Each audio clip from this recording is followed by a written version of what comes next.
சர்ச்சாவுக்கு பிறகு இந்த பேட்டை படம் சிறப்பாக அமைந்துள்ளது. 20 பேர் அனுப்பி வச்சேன், எல்லாரையும் அடிச்சு துவச்சிட்டேன். ரொம்ப சந்தோஷமா இருக்கு. இந்த மொக்கத்தரமாக சோசியல் மீடியாவில் வசூலே ஆகாமல் வசூலாகுதுன்னு சொல்கிற மாதிரி ஆளுங்களாம் நாங்கள் கிடையாது. எங்கள் படம்லாம் வசூல்லே அழிச்சு எல்லாத்துலேயுமே நல்லா பண்ணுச்சு. தலைவருடைய 50வது விழாவை கொண்டாட வருகை புரிந்த அனைத்து சூப்பர் ஸ்டார் ரஜினி மக்கள் மன்ற நிர்வாகிகள் அனைவரையும் வருக வருக என வரவேற்பதில் பெருமை கொள்கிறேன்.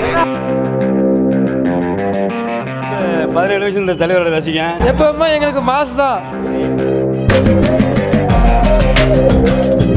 இன்னும் 100 நாள் ஆனாலும் இதே இதில் தான் அட்டை போல தான் இருக்கும். ஒருத்தனே யாரோ ஹாஸ்டல் வாருனா மரண காட்டு காட்டானே கொலா மாசா இருந்துச்சு.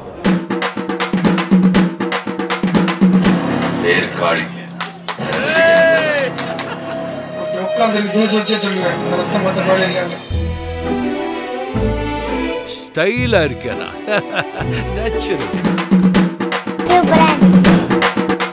தலைவர்னா மாஸ் தான். தெய்வம் தெய்வம் தானே. தலைவர் ஆல்வேஸ் மாஸ். சூப்பரா இருந்துச்சு.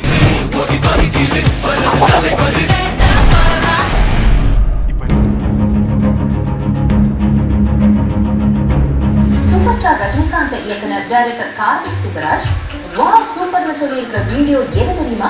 குழந்தைகள் இருக்கிற பேட்ட படத்தோட ட்ரெய்லர். இப்போ ரஜினிகாந்த் பேபியை பார்க்கலாமா? பார்க்கத்தானே போற இந்த காளியோட ஆட்டத்தை. தலைவர் படமே படம் தான். சூப்பரா இருந்துச்சு. சூப்பரா இருந்துச்சு. தலைவர் மாதிரி நாமளே இளமையா இருந்து டான்ஸ்ல ஆடுங்க.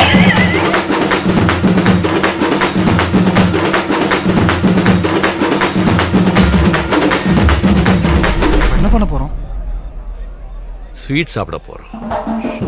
தலைவர்களுக்கு காவலராய் இருந்து கொண்டிருக்கின்ற அனைத்து காவலர்களையும் இந்த நேரத்தில் வருக வருக என வரவேற்று இந்த 53வது விழாவில் சிறப்புற வெற்றிகரமாக அமைத்து கொடுத்தமைக்கு எங்கள் சிறந்தார்ந்த வணக்கத்தினை தெரிவித்துக் கொண்டு பேட்டை வெற்றி மாபெரும் வெற்றி. பேட்டை பராக். சென்னையிலே 3 தினங்கள் முன் நண்பர் நானும் ராயல் ராஜுவும் வெற்றி விழா கொண்டாடத்தில் கலந்து கொண்டு வந்தோம். பிறகு நேற்று தலைவர் அந்த வெற்றி விழாவை கொண்டாடினார்கள். சன் பிக்சர்ஸும் அவரும் சேர்ந்து. அதைத் தொடர்ந்து இன்றைக்கு நாம் மக்கள் முன்னிலையில் திருச்சியிலே இந்த விழாவை கொண்டாடுகின்றோம்.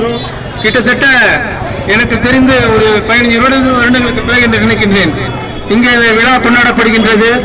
வருகை தந்த அனைத்து நல் இதயங்களுக்கும் நல்ல உள்ளங்களுக்கும் நன்றி தெரிவித்துக் கொள்கின்றேன்.